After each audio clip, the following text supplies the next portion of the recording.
Good morning बच्चों। हम पढ़ रहे थे अपना पाठ 2 धर्मनिरपेक्षता की समझ। उसमें हमने धर्मनिरपेक्षता के बारे में देखा था कि धर्मनिरपेक्षता क्या है, राज्य को धर्म से अलग क्यों रखना चाहिए। फिर हमने भारतीय धर्मनिरपेक्षता के बारे में भी जाना। अब जो है आज हम जो पढ़ेंगे वो है भारतीय धर्मनिरपेक्षता दूसरे लोकतांत्रिक देशों की धर्मनिरपेक्षता से किस तरह अलग है। सभी लोकतांत्रिक देश जो है धर्मनिरपेक्ष होते हैं, वैसे धर्मनिरपेक्षता को अपनाते हैं। इसके सकारात्मक और नकारात्मक पहलू भी होते हैं धर्मनिरपेक्षता के। यह आज होमवर्क में मैंने आपको भेजा है। और हम भारतीय धर्मनिरपेक्षता की बात करते हैं तो भारतीय धर्मनिरपेक्षता क्या है कि धार्मिक मामलों में कई मामलों में हस्तक्षेप नहीं भी करती है और कई मामलों में हस्तक्षेप करती भी है। ठीक है, तो भारतीय धर्मनिरपेक्षता के उदाहरण हमने देखे थे कि नहीं भी करती है और कई ऐसे मामले जैसे छुआछूत है, कन्यावध है, सती प्रथा है, तो इसमें जो है सरकार ने, राज्य ने हस्तक्षेप किया भी है। ठीक है, तो ये हमने देख लिया भारतीय धर्मनिरपेक्षता के बारे में है ये।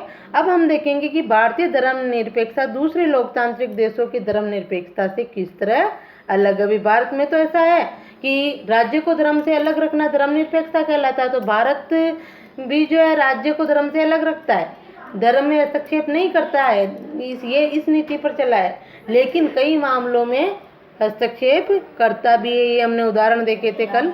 अब देखो आप, ये भी आपके प्रश्न है, इसका उत्तर भी आज मैंने भेजा आपके कि भारतीय धर्मनिरपेक्षता दूसरे लोकतांत्रिक देशों की धर्मनिरपेक्षता से किस तरह अलग है। ठीक है, प्रश्न बना ही हुआ है, इसी तरह आपको उत्तर देना है। या यूरोपीय देशों की धर्मनिरपेक्षता या पश्चिमी देशों की धर्मनिरपेक्षता से कैसे अलग है, ये एक ही बात है। तो देखो, ऊपर दिए गए तीनों उद्देश्य दुनिया के अन्य धर्मनिरपेक्ष लोकतांत्रिक देशों के संविधान के में दिए गए उद्देश्यों से मिलते जुलते हैं। ऊपर जो देखे ना अपन ने उद्देश्य की, जो है धार्मिक समुदायों को अपने स्कूल खोलने का अधिकार है, ये जो उद्देश्य देखे। अमेरिकी संविधान में हुए पहले संविधान संशोधन के जरिए विधायिका को ऐसे कानून बनाने से रोक दिया गया जो धार्मिक संस्थानों का पक्ष लेते हैं हो या धार्मिक स्वतंत्रता को रोकते हो। इसका मतलब है कि विधायिका किसी भी धर्म को राजकीय धर्म घोषित नहीं कर सकती, न ही विधायिका किसी एक धर्म को ज्यादा प्राथमिकता दे सकती है। संयुक्त राज्य अमेरिका में राज्य और धर्म के पृथक्करण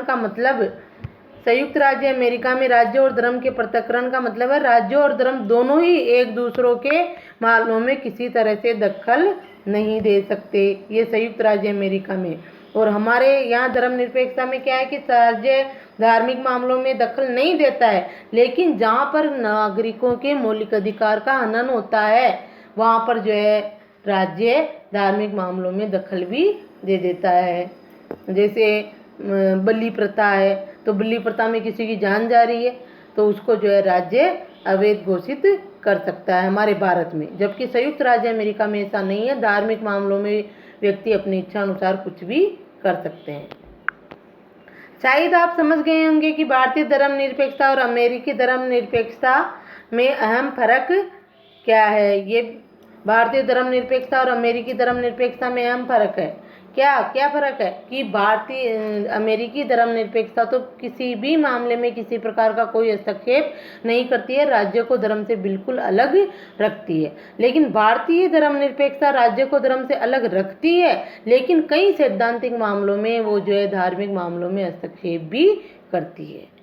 ठीक है, देखो, ऐसा इसलिए है कि अमेरिकी धर्मनिरपेक्षता में धर्म और राज्य के बीच स्पष्ट अलगाव के विपरीत भारतीय धर्मनिरपेक्षता में राज्य को धार्मिक मामलों में हस्तक्षेप करने की छूट दी गई है।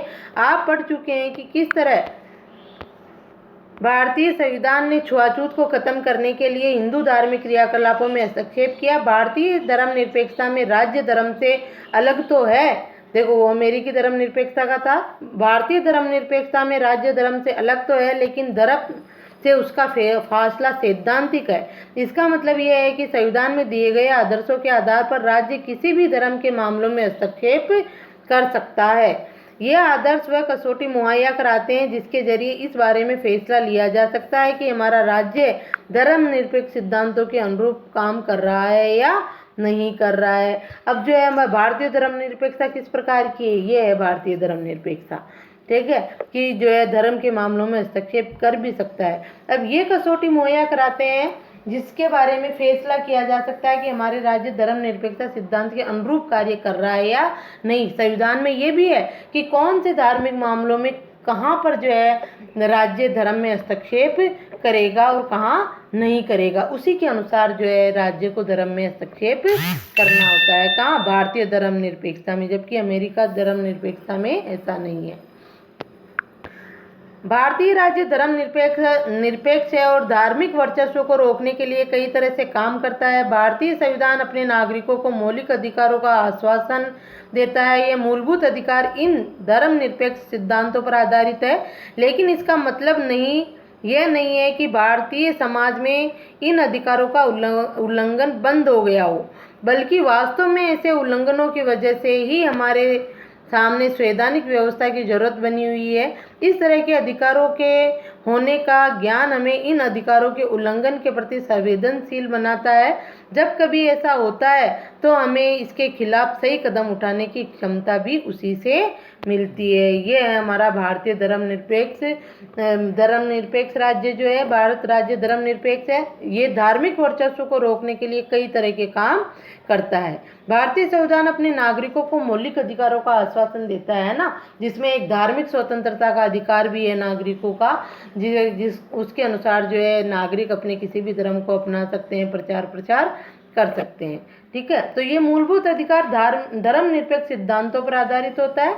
ये जो अधिकार है वो भी क्या है, मूल अधिकार धर्मनिरपेक्ष के सिद्धांतों पर आधारित है कि नागरिक किसी भी धर्म को अपना सकता है। लेकिन इसका मतलब ये नहीं है कि भारतीय समाज में इन अधिकारों का उल्लंघन बंद हो गया। धार्मिक स्वतंत्रता का अधिकार है, सब कुछ है, लेकिन फिर भी उल्लंघन होता है। जैसे एक ही धर्म के लोग दूसरे धर्म अपने ही धर्म के लोगों के साथ छुआछूत भेदभाव करते हैं ना, जैसे हिंदू धर्म के लोग ही हिंदू धर्म के लोगों से भेदभाव करते हैं, बल्कि वास्तव में ये तो अधिकारों का उल्लंघन हो गया। जैसे उस व्यक्ति को तो अपने अधिकार मिले ही नहीं ना, धार्मिक अधिकार, जिसके साथ भेदभाव हो रहा है।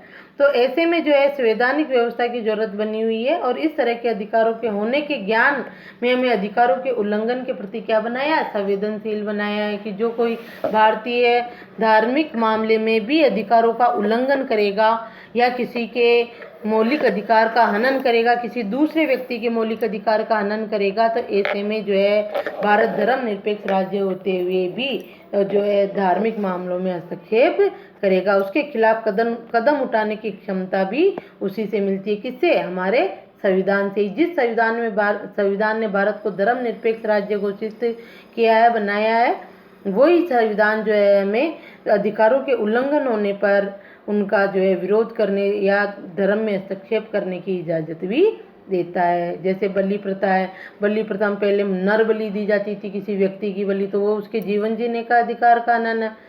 बच्चे की बलि दी जाती थी, तो बच्चा भी जो है नागरिक बनेगा देश का आगे जाके। तो अगर ऐसा किया जा रहा है किसी धर्म में, तो ऐसे मामलों में सरकार हस्तक्षेप करेगी, राज्य हस्तक्षेप करेगा और ऐसे कानून बनाएगा कि इस तरह की बुराइयों को धर्म में से समाप्त कर देगा। क्यों? क्योंकि वो जो है किसी के मौलिक अधिकारों का हनन कर रहे हैं।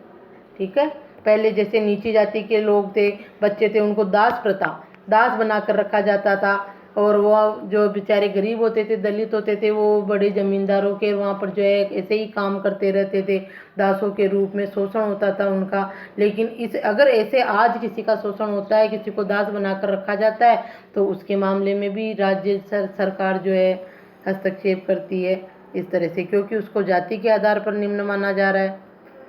ऐसे देखो आगे, क्या आप भारत के किसी भी भाग से हाल ही की कोई ऐसी घटना बता सकते हैं जहां संविधान के धर्मनिरपेक्ष आदर्शों का उल्लंघन किया गया हो और लोगों को उनके धर्म की वजह से प्रताड़ित किया गया हो या मारा गया हो? ये उदाहरण हम बता सकते हैं जम्मू कश्मीर का। जम्मू कश्मीर में जो है अपने हिंदू धर्म के पंडित वगैरह थे, उन पर जो है काफ़ी अत्याचार किया गया और उनको वहाँ से निकाल दिया गया था, कईयों को मारा भी गया था। तो धर्म के आधार पर धर्मनिरपेक्ष आदर्शों का वहाँ क्या हुआ है, उल्लंघन हुआ है। यानी कि सभी नागरिकों को सभी धर्मों का सम्मान करना चाहिए। ठीक है, तो इस तरह कई घटनाएं होती है भारत में अभी भी, धर्मनिरपेक्ष राज्य होते हुए भी।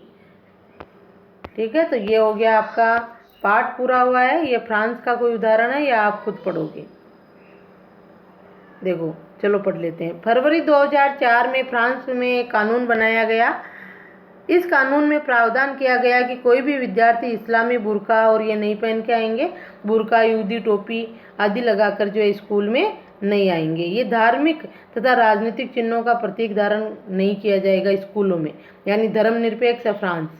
फ्रांस में रहने वाले अप्रवासियों जो दूसरे देशों से आए थे, अल्जीरिया, टूनीशिया, मोरक्को, वहाँ से जो आए थे, वो लोग, उनके बच्चे जो स्कूल जाते थे तो ये अपना धार्मिक चिन्ह लेकर जाते थे।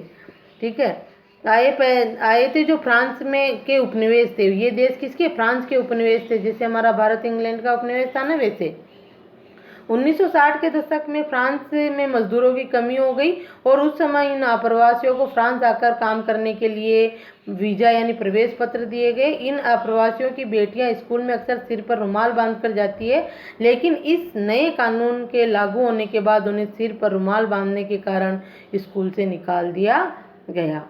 तो उसमें क्या कि आप जो है आपके धर्म का कोई भी प्रतीक यहाँ पर नहीं ला सकते कि हमारे धर्म में ऐसा है, आप ऐसा नहीं कर सकते। तो फ्रांस में ऐसा कर दिया गया, जबकि हमारे भारत में भारतीय धर्म निरपेक्षता में हम नहीं कर सकते हैं। जैसे आपने सिख की पगड़ी वाली सुनी है, पढ़ी है ना कहानी, हेलमेट लगाने का नियम है, लेकिन अगर कोई सिख पगड़ी बांधे हुए है तो उसके लिए नहीं है, उसके जुर्माना नहीं लगेगा। तो इस तरह अन्य यूरोपीय देशों, पश्चिमी देशों से और हमारे भारत की धर्मनिरपेक्षता में अंतर है।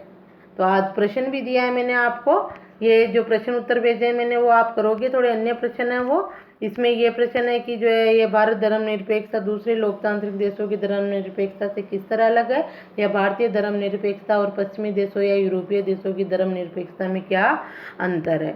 ठीक है, इस तरह से ये सारे प्रश्न उत्तर पहले भी मैंने दिए थे आपको कि धर्मनिरपेक्षता क्या है, भारतीय धर्मनिरपेक्षता क्या है, इसके बारे में उत्तर लिखना था आपको। राज्य को धर्म से अलग क्यों रखा गया है, ये भी प्रश्न था कि धर्म को राज्य से अलग रखना महत्वपूर्ण क्यों है। इन सभी प्रश्न सीधे बने हुए हैं, सभी प्रश्नों के उत्तर लिखने हैं आपको। ठीक है, प्रश्न कौन कौन से थे? धर्मनिरपेक्षता क्या है, इसका अर्थ भी मैंने भेजा, वहां से कर लेना। भारतीय धर्मनिरपेक्षता क्या है, धर्म को राज्य से अलग क्यों रखा गया है, इस तरह के ये अन्य महत्वपूर्ण प्रश्न है, ये आपको करनी है। ठीक है, आज भी मैंने प्रश्न भेजे हैं, उनमें देख लेना, और इनके अलावा जो भी ये प्रश्न पाठ में बने हुए हैं सारे प्रश्नों के उत्तर आपको लिखने हैं। ये पाठ कंप्लीट हुआ, फिर अभ्यास प्रश्न करेंगे हम।